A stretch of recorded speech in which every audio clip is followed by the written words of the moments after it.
Hoy nos acompaña para nuestro espacio de entrevistas, el político, abogado y ex secretario general del Partido Revolucionario Democrático, pero Miguel González. Bienvenido aquí a Portada. Sí, bueno, muy buenos días a todos y a la audiencia. Gracias por la entrevista. Bueno, y ex diputado también. También. Sí, sí, también. Bueno, lo primero, hoy, 11 de octubre, se cumplen 54 años del golpe de Estado. Una fecha, digamos, que cambió la historia de este país y que aún a más de 50 años todavía polariza, ¿no? Yo le preguntaría, pero en este momento, hoy 2022, estamos viviendo un periodo que tiene algunas similitudes en los años previos al golpe, guardando la distancia histórica. Hay un descrédito institucional, hay un desprestigio de la política en general. Guardando esa distancia, el contexto histórico, ¿cómo ve esa relación, bueno, entre el presente y ese momento de tensión y crisis del 68? Bueno, esa es la gran pregunta, ¿no? Creo que luego de más de medio siglo, los panameños de esta generación tenemos una situación muy similar a la que vivía Panamá en el año 68, con la única diferencia de que ya no tenemos el enclave colonial y esa influencia tan directa en nuestros asuntos internos de Estados Unidos, aunque sigue habiendo cada vez una mayor influencia de Estados Unidos en los asuntos de nuestra región. La, la realidad ahora es que tenemos una, como tú lo has descrito, una clase política desprestigiada, tenemos un sistema político totalmente clientelar, en el que los liderazgos se definen en función de quién tiene la chequera más grande. Y en ese sentido, quienes ejercen el poder real son los poderes fácticos, quienes controlan el poder económico tienen una gran influencia sobre todas las alternativas políticas. Y las políticas públicas que se aplican gobierno tras gobierno obedecen más que al interés nacional, al interés de esos poderes fácticos. Sean grupos transnacionales o empresarios poderosos en Panamá. Eso es lo que determina la política nacional. Ahora tenemos de vuelta una situación en la que quienes controlan el poder económico controlan el poder político. Si hubo algo que ocurrió el 11 de octubre del 68 es que esa situación se rompió. El poder político quedó en manos de un sector distinto. Torrijos se hizo acompañar de dirigentes de distintas expresiones, muchos dirigentes incluso progresistas de avanzada, que habían luchado por las reivindicaciones nacionales, pero que además le permitieron a ese gobierno en la década del 70 aplicar una serie de decisiones que transformaron la vida de Panamá. Me refiero, por ejemplo, en el campo educativo, en la educación universitaria que se masificó, la modificación al Código de Trabajo que protegió a la parte más vulnerable en la relación obrero-patronal, contrario a lo que existía hasta el año 71-72.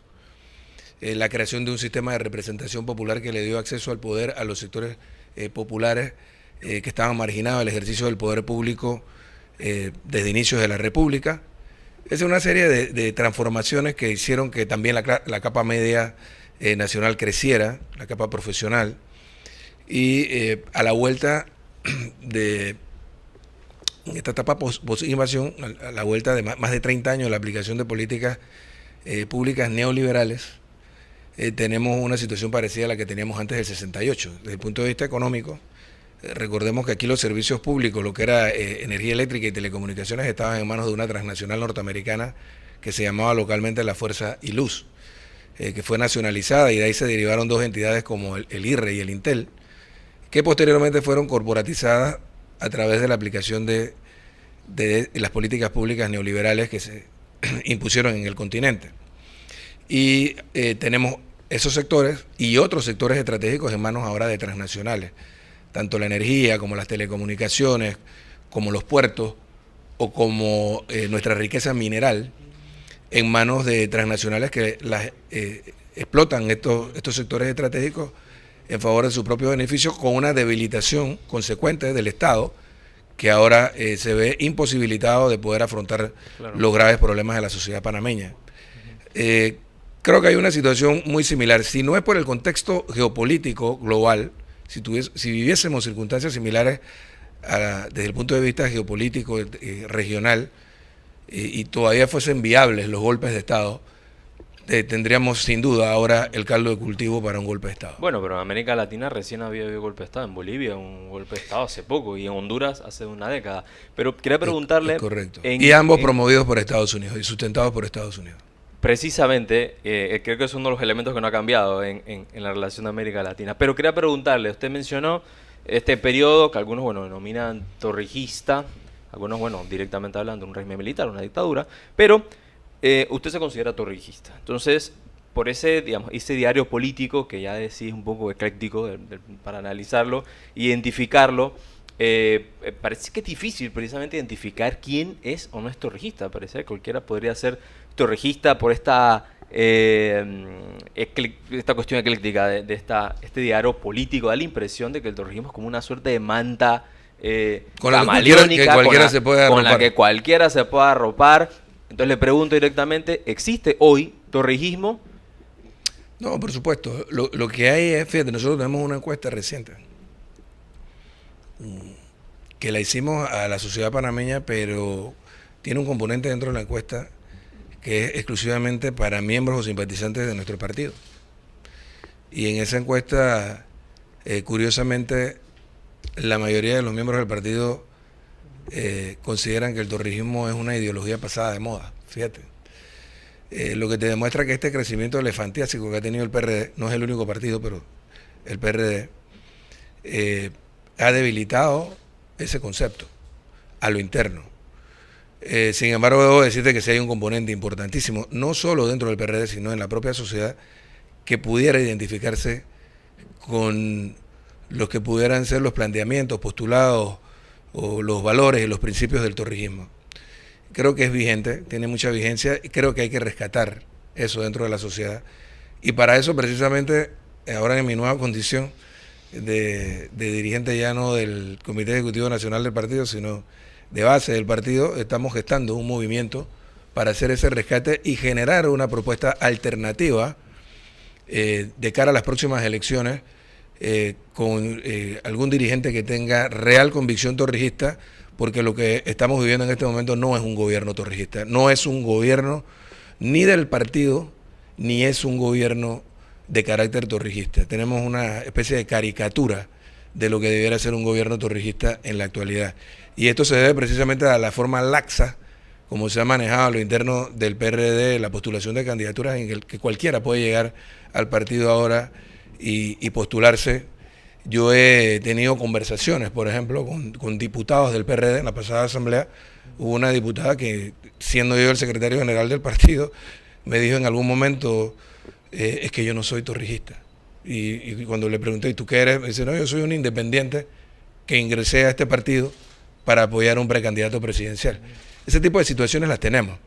Ahora, la vigencia está totalmente allí, latente. Es importante rescatarlo porque este concepto, porque esta generación de panameños tiene la posibilidad de crecerse, tiene la posibilidad frente a las circunstancias que vivimos luego de casi un siglo de luchar por alcanzar la soberanía nacional y luego de la aplicación durante 30 años de políticas públicas neoliberales en las que nuestros recursos naturales se los hemos entregado al poder económico transnacional. Yo creo que es un buen momento frente a la crisis que se ve venir, la crisis financiera del Estado por un lado y la crisis financiera del Seguro Social, para que los que tenemos estos conceptos articulemos un esfuerzo para vanguardizar a la sociedad panameña y rescatar para los panameños nuestra riqueza natural y de esta manera fortalecer financieramente al Estado y afrontar estas dos crisis importantísimas que tiene la sociedad panameña. Usted mencionó entre los valores, digamos, que usted rescata del torrijismo, entre eso, bueno, las posturas nacionalistas. Pues conocido la negociación que hubo en el periodo de cuando gobernaba Omar Torrijos y posteriormente, pero ocurre algo, digamos, que quería preguntarle, ¿no? Después de que viene el régimen posinvasión, han existido gobiernos PRD.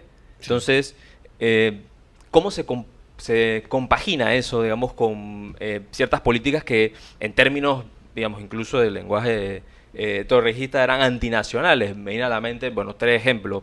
Durante el gobierno de Pérez Valladares se impulsó el CMA y esa es una postura que no era en favor, digamos, de la soberanía. Martín Torrijos, en su gobierno, firmó el Tratado de Libre Comercio, que ahora está teniendo consecuencias a la producción nacional. Y luego, recientemente, el presidente Cortizo adelanta negociaciones con Minera Panamá, que también, desde ciertos sectores, plantean que es una postura antinacional. ¿Cómo se compatibiliza eso entre nacionalismo y política Bueno, mira, internacional? en primer lugar, bueno, ahí tuvo que ver una alta dosis de pragmatismo. Dentro de los principios del torrijismo que yo rescataría, el principal en este momento, dadas las circunstancias que vivimos, sería el concepto de la honestidad y la transparencia en la utilización de los recursos del Estado. Yo creo que eso es algo que le hace falta a Panamá en este momento. Frente a la pregunta que me haces de la aplicación de estas políticas, es cierto.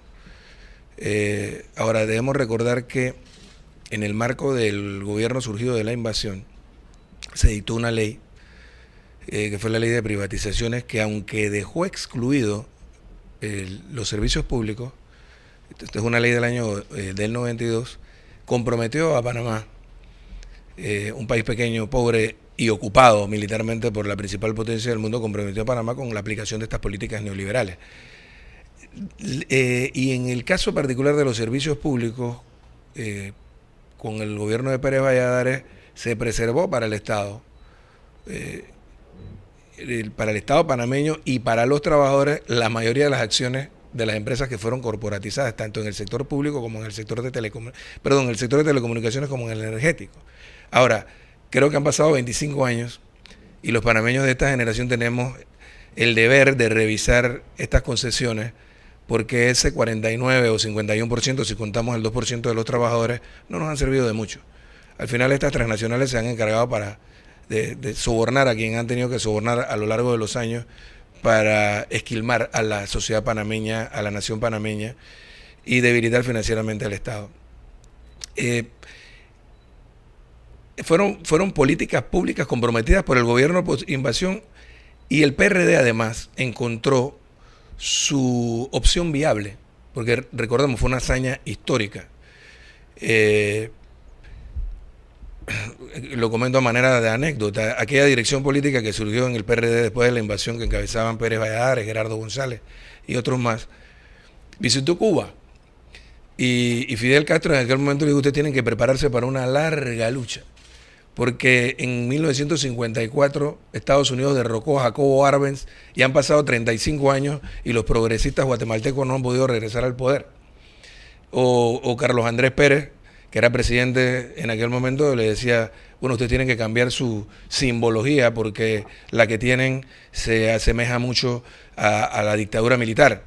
Entonces, te digo que fue una hazaña porque en menos de 5 años los torrijistas logramos ganar democráticamente el poder para garantizar el cumplimiento de los tratados Torrijos-Carter. Es cierto que hubo una negociación del Centro Multilateral Antidrogas, pero esa negociación fue autorizada por el Directorio Nacional del partido en aquel momento y a través de una resolución se condicionó que bajo ninguna circunstancia ese Centro Multilateral Antidrogas podría convertirse en una base militar disfrazada que prolongara la presencia militar de Estados Unidos en Panamá más allá del año 2000. Como eso se planteó y que lo que Estados Unidos realmente pretendía era esa base militar disfrazada, Pérez Valladares no firmó. La gran factura pero que el gobierno... después de una resistencia tremenda de los momentos en la calle. No. O sea, no fue una cuestión así. No hubo tal movilización tremenda en aquel momento. Hubo la posibilidad de llegar a este entendimiento bajo los parámetros que establecía Panamá. Como eso no era lo que quería Estados Unidos, simplemente Pérez Valladares no firmó. Y te decía, buena parte de la factura que Estados Unidos le pasó a Pérez Valladares por más de 20 años negándole su visa se debe a esa decisión precisamente. El que el torrijismo haya alcanzado el poder en el año 94 le garantizó a Panamá el cumplimiento de esa prerrogativa, de esa condición, de que la última estaca del colonialismo y sobre todo la presencia militar de Estados Unidos desapareciera el 31 de diciembre del año 99. Me preguntaste también por Martín Torrijos y el Tratado de Libre... Bueno, nosotros no hemos firmado tratados de libre comercio solamente con Estados Unidos.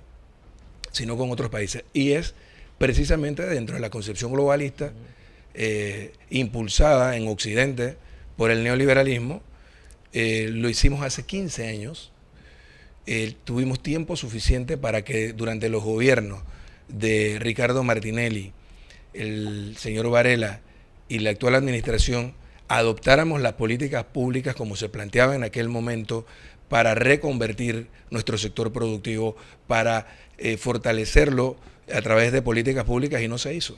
Y ahora tenemos una condición en que nuestro sector productivo tiene que enfrentar con una gran desventaja a los productores de países desarrollados, que además son también subsidiados. Pero en desde esa el época Estado. se conocía de que hay una relación asimétrica entre la economía de Panamá y los Estados Unidos, que era altamente probable que este escenario se iba a dar. Claro, y una de los cálculos que se hacía es que al tener Panamá un acuerdo de libre comercio con la principal economía del mundo, entonces desde Panamá pudieran establecerse instancias productivas que le trajeran progreso y desarrollo a Panamá.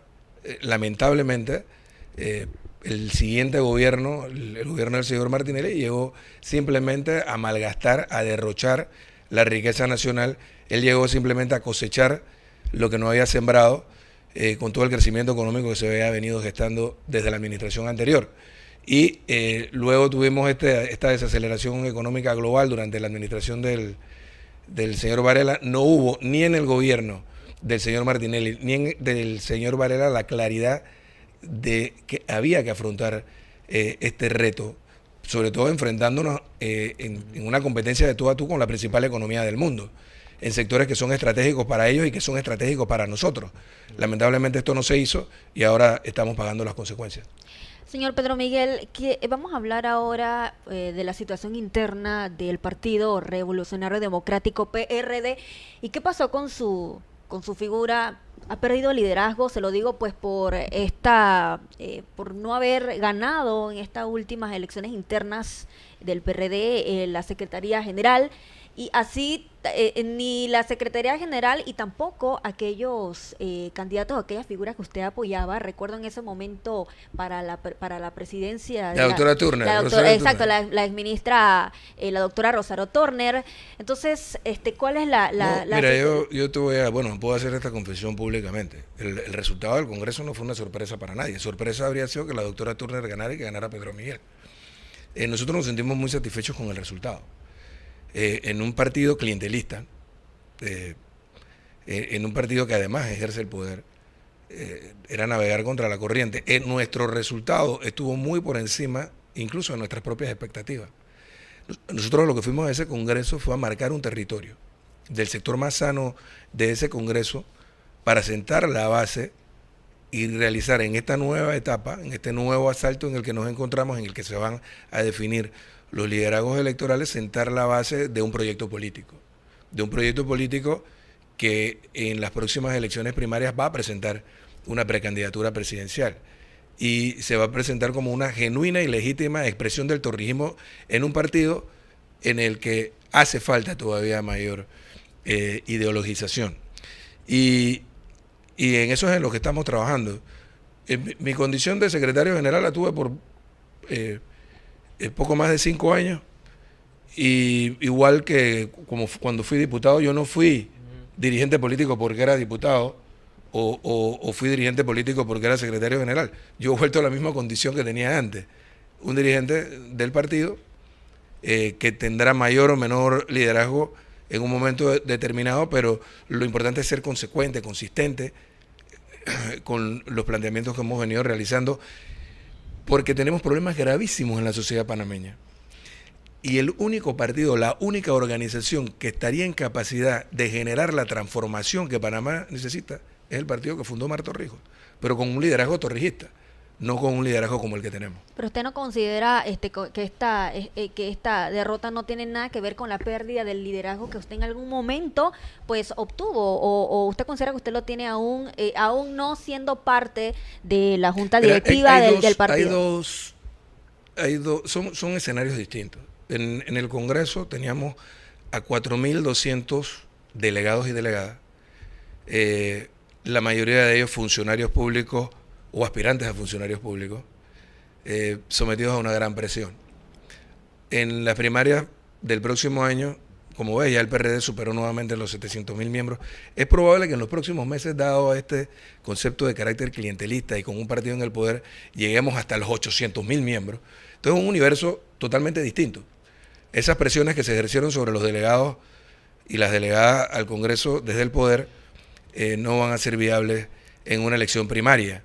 Y nosotros estamos apostando por un proyecto de poder con una candidatura alternativa a la que se pretende imponer desde el gobierno para arrastrarnos a una catastrófica derrota en el año 24. Yo creo que la mejor opción que tendría el PRD o que tendría el torrijismo en la elección del 24 es una candidatura que no cargue en la mochila toda la carga pesada de esta administración. Y para eso hay una gran oportunidad en la contienda interna que vamos a tener en las próximas primarias. Señor Pedro Miguel, pero usted habla de clientelismo político. El clientelismo político ha existido históricamente y más en estos partidos grandes como el PRD. El PRD es el colectivo político con más adherentes, y clientelismo se ha visto siempre en todos los gobiernos. Entonces, es exactamente lo que existía, volviendo a la fase inicial de la entrevista, en el año 68.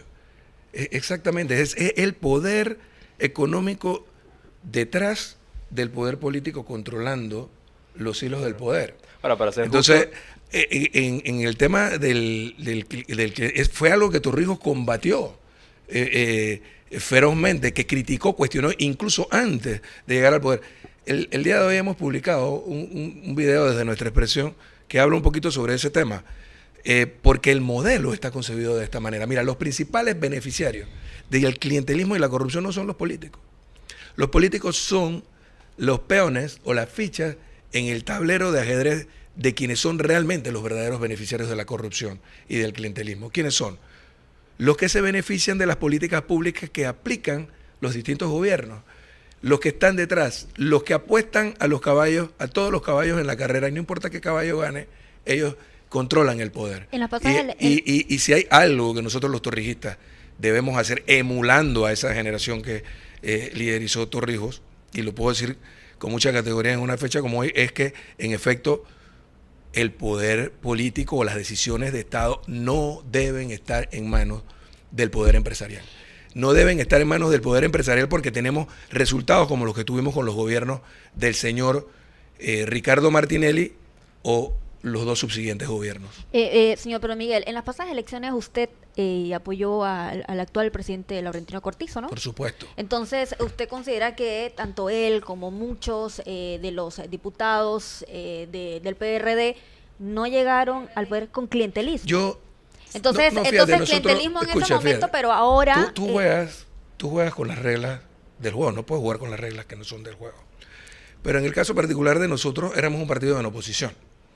Donde se presenta mucho más este concepto es cuando está utilizando también, además, los recursos del Estado para garantizar un resultado político. Ahora,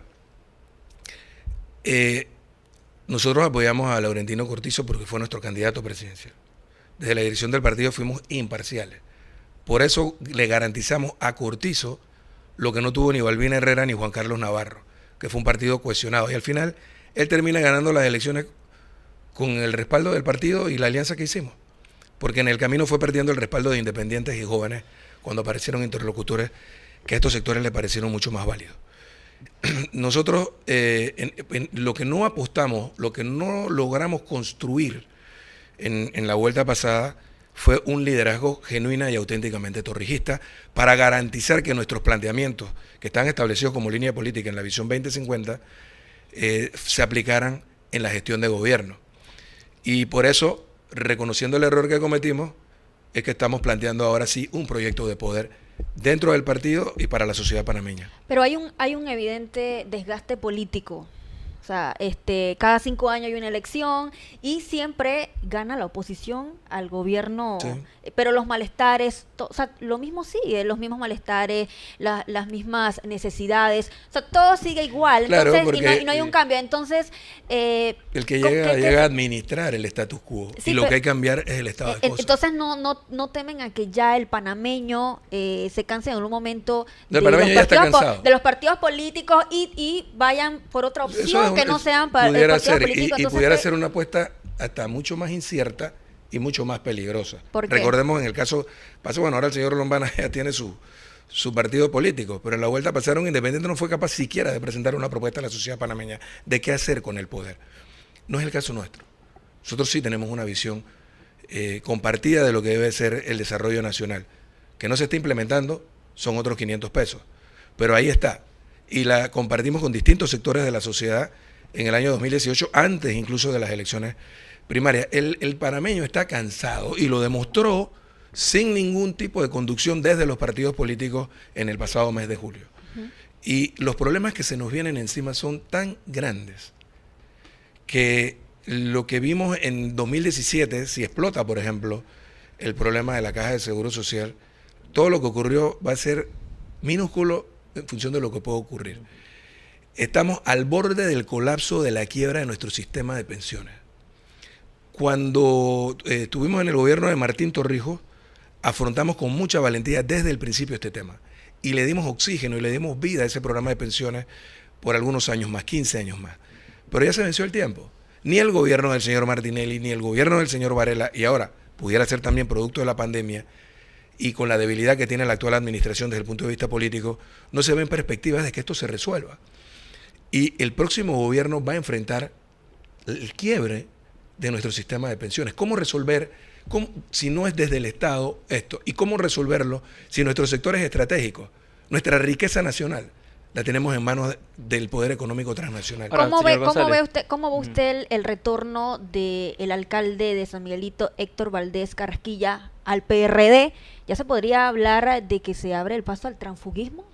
No, el caso de Carrasquilla fue todo lo contrario, ¿no? El Carrasquilla se fue a Cambio Democrático porque Martinelli en efecto utilizó el Poder Judicial para chantajear, para amedrentar. Primero compró diputados, alcaldes y representantes. Carrasquilla no se fue. Después los amenazó, pero cuando ya le cayeron con el Poder Judicial, se fue Carrasquilla. Él ha resuelto sus temas. Ahora el PRD está en el gobierno, no tiene las mismas condiciones que tenía antes.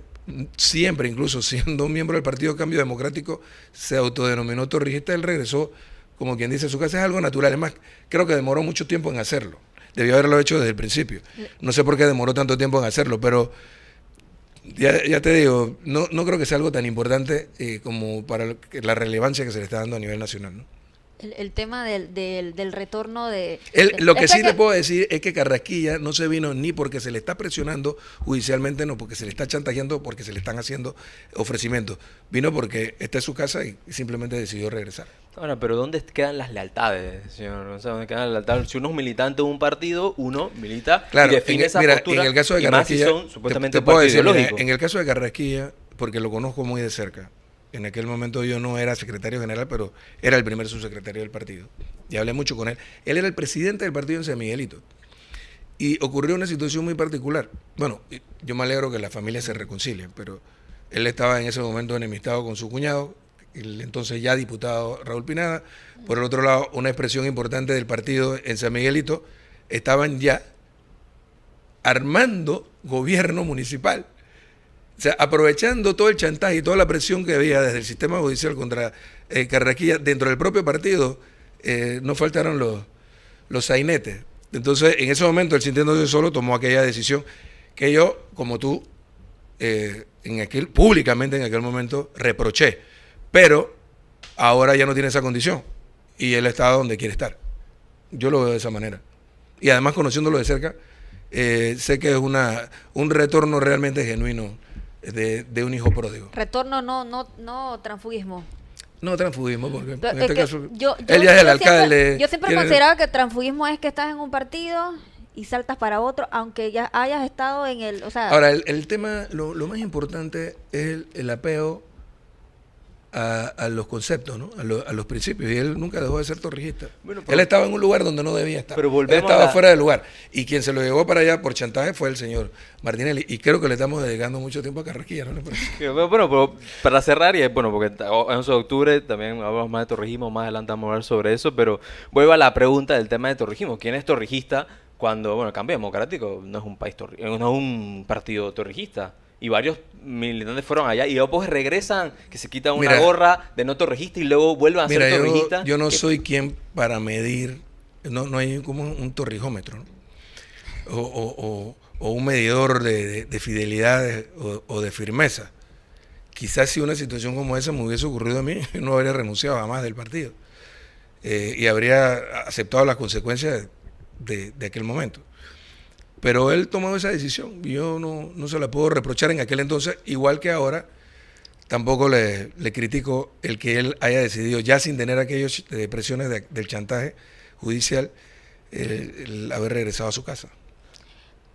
Hablando, usted abordó el tema del expresidente Ricardo Martinelli. En estos momentos él lidera las encuestas. Sí. ¿Cómo ve usted Es muy sencillo. cómo ve usted la oposición en estos momentos? No, Ricardo Martinelli, sin duda, es el líder en las encuestas. Lo que hemos hecho y la que hace todo el mundo marca alrededor de un 30%. O sea, hay un componente de la sociedad panameña que simplemente, de una manera sencilla, contrasta cómo él estaba hace 10 años y cómo está ahora.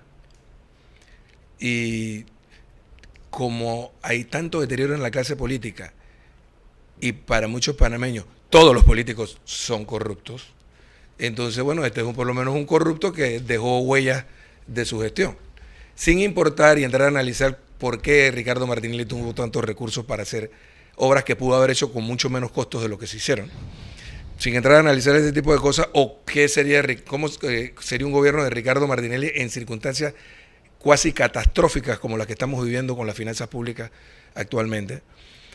Sin entrar en ese tipo de disquisiciones, ese componente lo ubica de líder en la encuesta. Ahora, eso no quiere decir que sea imbatible, porque si bien es cierto, es el que más simpatías tiene, también es el que más voto negativo tiene.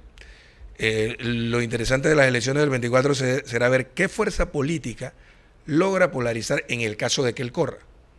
En el caso de que él no corra, qué fuerza política o si el gobierno va a tener la capacidad de tener una propuesta que polarice con el liderazgo opositor. Que en este momento lo veo en la figura del señor Rux en una alianza con el señor Blandón. O sea que Esos serían los dos escenarios que yo vería. Ricardo Martinelli corriendo, la competencia sería contra él. Y nuestra apuesta es polarizar con él. Si Martinelli sale de la escena, va a haber una fuerza predominante en la oposición.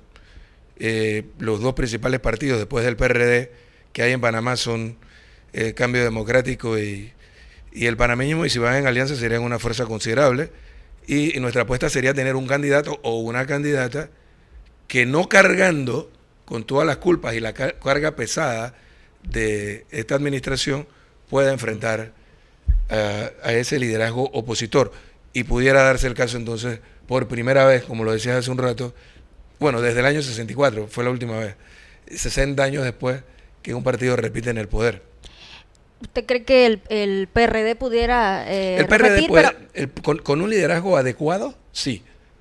Si por el contrario, este ejercicio que estamos iniciando no cristaliza en un triunfo en las primarias y nos logran imponer desde el gobierno la candidatura del vicepresidente Carrizo, iremos rumbo al despeñadero en las elecciones del año 24 sin ninguna duda. Pero ustedes ya tienen ya una figura, usted estaba manifestando Nosotros estamos trabajando una propuesta, hay varias figuras que se están considerando y estamos midiendo en todo el país para tomar la decisión adecuada y presentársela al partido. Señor Gonzalo, usted ha hablado, bueno, lo ha mencionado acá, y esa discusión también surgió durante las protestas en julio. El modelo económico, el modelo político en Panamá está cuestionado, y usted dice que, bueno, parte de los problemas tienen que ver con ese modelo que se impuso, bueno, después de la invasión. Pero ha habido 3 gobiernos PRD en ese gobierno. PRD no ha sido parte del problema de ese modelo en crisis. Bueno, un poco así en autocrítica. O sea, fíjate, primero tengo que reiterar algo que he dicho en muchas otras ocasiones. Cualquiera que haga un análisis objetivo de las 7 administraciones que hemos tenido en la etapa post-invasión, en cuanto a desarrollo, cifras macroeconómicas, cualquiera que haga una comparación, crecimiento de la deuda pública, se dará cuenta de que las 2 administraciones más eficientes fueron las de Ernesto Pérez Valladares y las de Martín Torrijos, sin ninguna duda, contrastándola con las demás. Dentro de un modelo impuesto en la etapa post-invasión.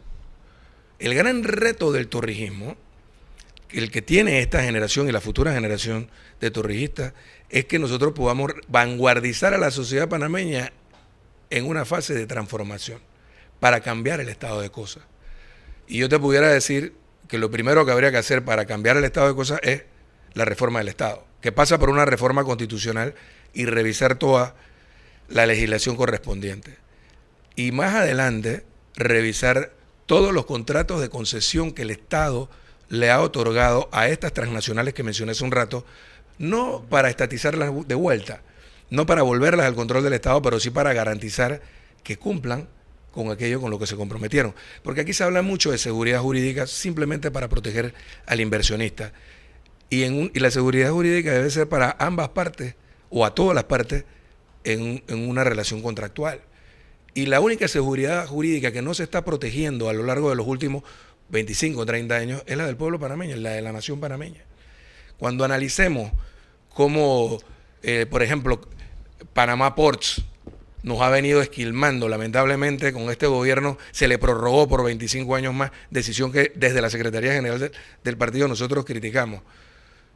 Cuando analicemos cómo esos contratos de energía o de telecomunicaciones han venido sirviendo solo para beneficio de los concesionarios y no de la nación panameña, cuando resolvamos el problema que tenemos con el desarrollo minero del país, primero establecer una política minera que ya pare el otorgamiento de concesiones, por un lado, pero las que ya están otorgadas, mientras que se vencen, garantizar que la nación panameña reciba los justos beneficios de una explotación como esta.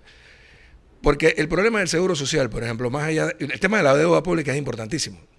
No sé si vieron las últimas cifras publicadas al mes de junio de este año. La deuda pública, que cuando terminó el gobierno de Martín Torrijos era de 10.500 millones de dólares, ahora anda por 43.000 millones de dólares. Con Ricardo Martinelli creció a 22.000. Con Juan Carlos Varela llegó a más de 30.000. Y ahora, producto de la pandemia, en menos de 3 años, ya superó el endeudamiento de ambas administraciones. Es una deuda casi inmanejable.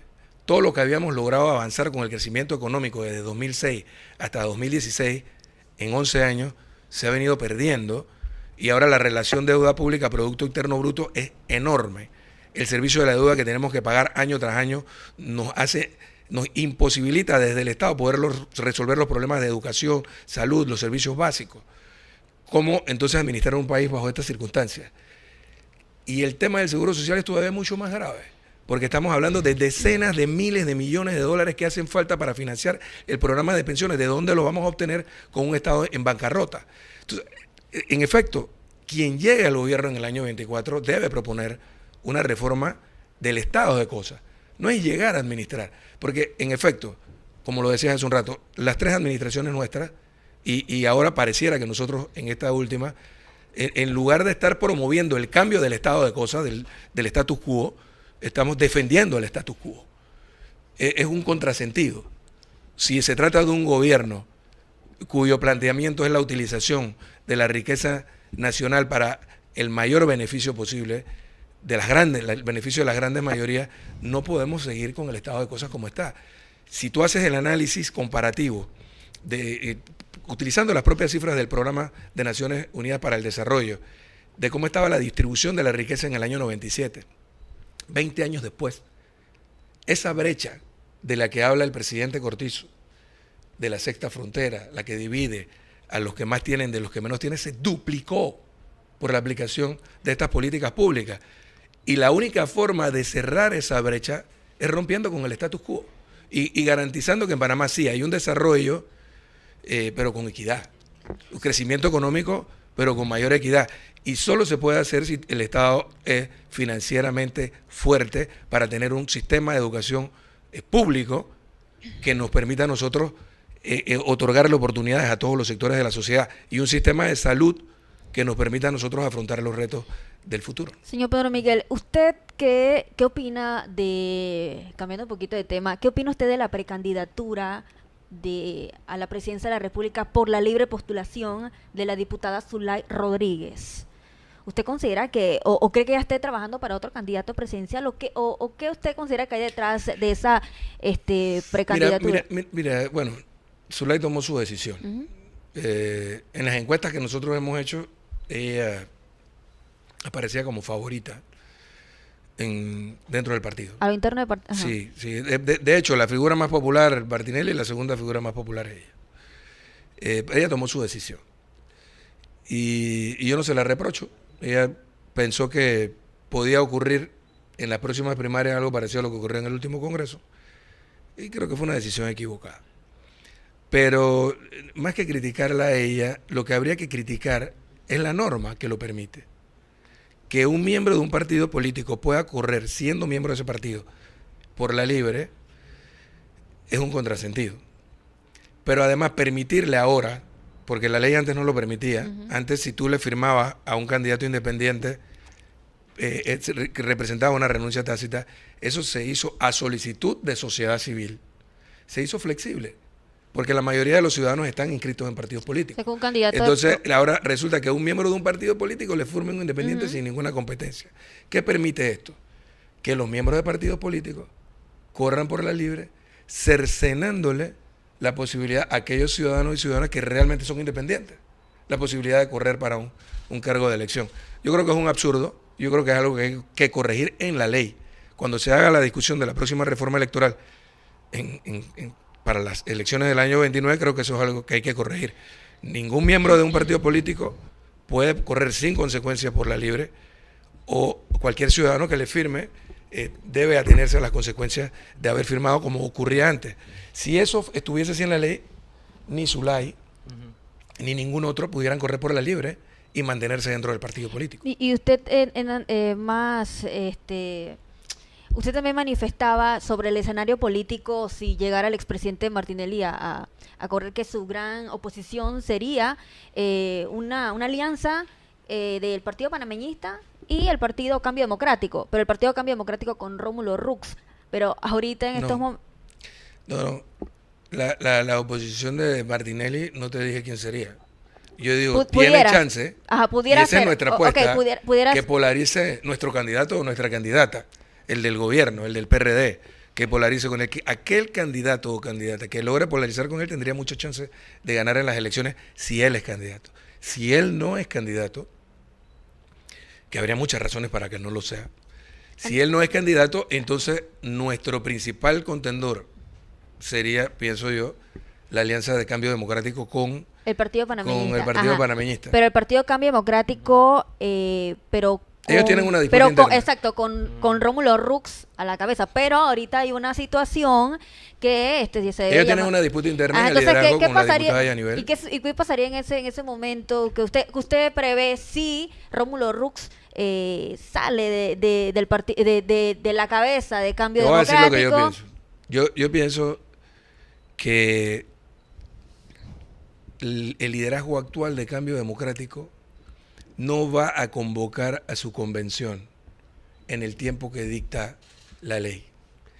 Porque si el PRD pudo postergar su congreso 6 meses y medio, sin que hasta ese momento la norma lo permitiera, ahora que la norma lo permite, la ley electoral, seguramente ellos van a organizar primero sus primarias y posteriormente harán su convención. Es lo que indica el cálculo político lógico desde la perspectiva de quienes dirigen ese partido en este momento. ¿Para qué exponerse a una convención, pudiendo postergarla unos meses, en la que van a decidir convencionales que pueden ser desde el poder, desde los cargos de poder, presionados o comprados?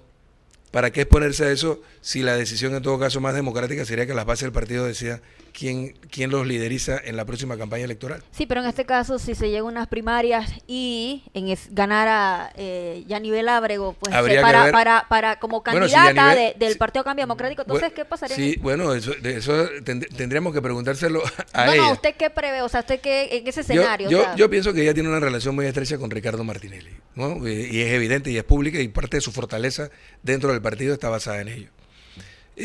Pienso que ella no solo se iría con Ricardo Martinelli, si fuese él el candidato, sino que si Ricardo Martinelli no es candidato, porque se le impide, él va a tener una gran influencia en lo que decidiría Cambio Democrático si ella llega a liderizar ese partido. Es lo que indica la lógica, ¿no? Señor Premier, ya entrando, digamos, a la recta final de la entrevista, algunas preguntas usted mencionó, bueno, uno de los problemas estructurales es el tema de la Caja de Seguro Social, pero bueno, el informe reciente que publicó la OIT plantea de que uno de los problemas fue precisamente la negligencia y los problemas de diseño que hubo con la reforma del 2005. Entonces, esto se lo planteo porque efectivamente hay un cuestionamiento de los partidos políticos, no solamente del PRD, sino los que han gobernado los últimos 30 años. ¿Qué podría ofrecer el Partido Revolucionario Democrático en relación a una alternativa cuando, bueno, siempre se ha planteado esto de que los torrijistas auténticos van a venir en algún momento, pero al final terminan aplicándose medidas neoliberales?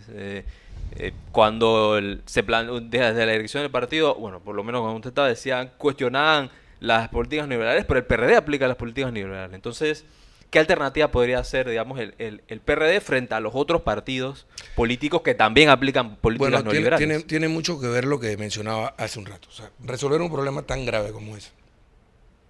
De hecho, si no se hace nada, a mediados del año 24, los actuales pensionados, no los futuros pensionados, los actuales dejan de recibir su jubilación. No hay cómo pagarle la jubilación. Hay un hueco financiero año tras año que supera los 1.300 millones de dólares. Y desde hace varios años las reservas se vienen consumiendo para poder financiar ese sistema. La única forma de reducir al mínimo el sacrificio de la clase trabajadora y del sector patronal es que el Estado haga los aportes que correspondan. Y para hacerlo, nosotros necesitamos tener los ingresos de los distintos sectores estratégicos que el Estado ha entregado en concesión y que producto de la corrupción, que producto del soborno sistemático a los tomadores de decisiones, gobierno tras gobierno, se van a engrosar las cuentas de los dueños de esas transnacionales y de algunos políticos corruptos. Esos recursos deben entrar al Estado para que el Estado tenga la capacidad financiera para poder afrontar una responsabilidad como esta. Lo primero que nosotros propondríamos es llegar a un entendimiento entre todos los sectores de la sociedad, y para eso se requiere un liderazgo nacional con credibilidad, ¿Pero que actúe con honestidad. ¿Dónde está ese liderazgo? No, eso es, obviamente no es un tema que está en capacidad de resolver este gobierno. Ya a estas alturas no. Nosotros debemos estar pensando en la próxima administración. El que quiera ser presidente de la República en la próxima vuelta debe tener claro que el problema más grave y más importante que va a enfrentar es ese problema. Y para eso debe haber un gran consenso nacional. Y todos los sectores debemos estar dispuestos a hacer un sacrificio. El Estado inicialmente va a tener que aportar por lo menos los más de 1.000 millones que harán falta para terminar el año 24. Y lo que haga falta para el año 25.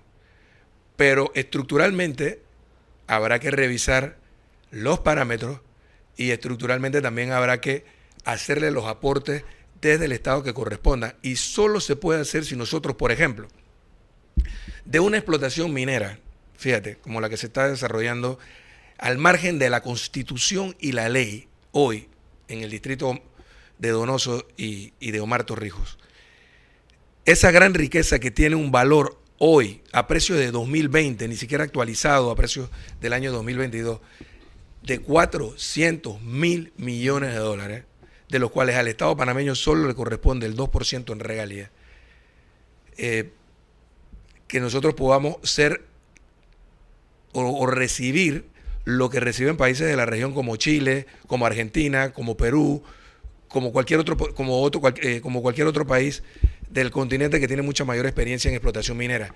39, 40% de esa reserva. Esos miles de millones de dólares pudieran servir para tapar ese hueco. Pero si nosotros no hacemos lo que corresponde, el presidente ha hablado, ojo, nos habló en el mes de marzo sobre la posibilidad de un nuevo contrato en el que vamos a recibir alrededor de 300 y tantos millones, mucho más de lo que representa el 2% de lo que en este momento brinda esa explotación minera.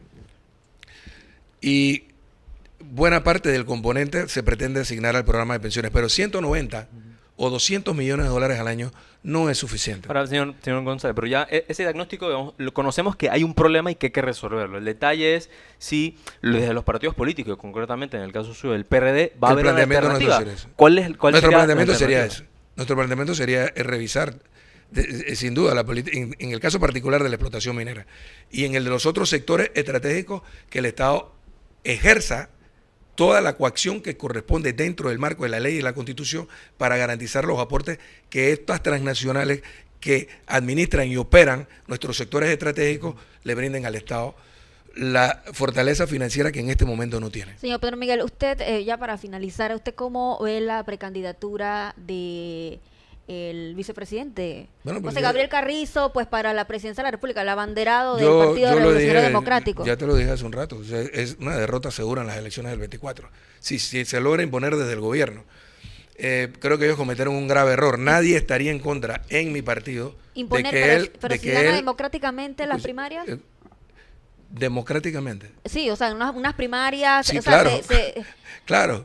Claro que sí. Si él gana las primarias, él va a ser el candidato. Entonces, ¿por qué usted dice Él va, imponer? Escucha. Ajá. No, imponer desde el gobierno, porque si tú utilizas todo el aparato estatal, toda la coacción. En estos días vimos cómo destituyeron a un chico de una entidad del Estado, circuló por las redes, porque acudió a una reunión de el presidente de la Asamblea, que se rumora también quiere ser precandidato presidencial. Es decir, cuando comienzan a ocurrir este tipo de cosas, debilitas la democracia interna, ¿no? Ahora, pero eso ha ocurrido en todos los gobiernos, todos los partidos han utilizado el Estado para eso. Claro, y es algo, y no porque eso todo... es parte de la cultura política de este país. Claro, y es precisamente eso lo que nosotros combatimos. Es precisamente eso lo que enfrentamos y lo que cuestionamos. Ahora bien, en el caso particular de esa candidatura, ellos cometieron un grave error. Ellos pusieron la carreta delante de los bueyes. Desde el minuto cero lo convirtieron en un blanco político. Primero había que hacer una buena gestión. Si Martín Torrijos tuvo alguna posibilidad de ganar las elecciones en el año 99, es porque cuando los panameños contrastaban el gobierno de Pérez Valladares con el gobierno de Mireya Moscoso, la diferencia era enorme. Si Balbín Herrera y Juan Carlos Navarro marcaban muy por encima de Ricardo Martinelli y de Juan Carlos Varela en abril del año 2008, es porque durante el gobierno de Martín Torrijos se había hecho una buena gestión. Una gestión muy aceptable que tenía a Panamá creciendo económicamente, otra situación distinta a la que vivimos. Primero había que hacer una buena gestión y después definir un liderazgo electoral. Y ellos se equivocaron poniéndolo a él por delante, lo convirtieron en un blanco político y ahora en todas las encuestas, salvo algunas que publican algunos medios, marca de colero. Es como ponerse una bola de hierro en el pie antes de una carrera, es como amarrarse, dicho en buen panameño, una piedra al cuello y lanzarse al río. Bien, hoy ya tuvimos acá en Portada de la Estrella de Panamá al señor Pedro Miguel González. Él fue secretario general del partido del PRD, también fue ex diputado, abogado, bueno, y en estos momentos se encuentra pues como dirigente, pues, ¿no? A lo interno del Partido Revolucionario Democrático PRD, hoy aquí en Portada. Sí, estamos ya en el cierre, pasados de tiempo, pero no podía dejarlo pasar, tenerlo acá. Una pregunta más. El PRD es heredero político del gobierno militar. ¿Habrá alguna mea culpa, alguna por todo, bueno, abusos que hubieron, violaciones de derechos humanos que hubieron durante ese periodo, rápidamente? Yo creo que ya todos los mea culpas que había que hacer se hicieron. Pero, vaya, lo que nosotros vivíamos hace 54 años era una caricatura de democracia en una caricatura de nación. Y lo que tuvimos después de Torrijos fue una nación con prestigio internacional, y una sociedad mucho más evolucionada que la que teníamos hasta el 68. Esa es parte de nuestro legado, además del concepto de la liberación nacional. Pero ¿cómo se le eso de que tanto en la era de Omar Torrijos, que también se le llamaba dictador, también hubo muertos, también hubo muertos y desaparecidos como lo hubo en la era de Manuel Antonio Noriega? Yo pienso que fueron circunstancias totalmente distintas. Hubo un golpe de Estado, mucha gente lo rechazó. Y mucha gente de la que lo rechazó y que fueron encarcelados al principio, principalmente los sectores de izquierda, la gente progresista, terminaron apoyando a Omar Torrijos más adelante. Sí hubo desaparecidos. Recordemos que esta era una Guardia Nacional, una Fuerza Armada creada a imagen y semejanza de los gobiernos dictatoriales latinoamericanos, de los gorilas que se venían a entrenar aquí a la Escuela de las Américas, para reprimir a los movimientos sociales y a los movimientos progresistas en América Latina.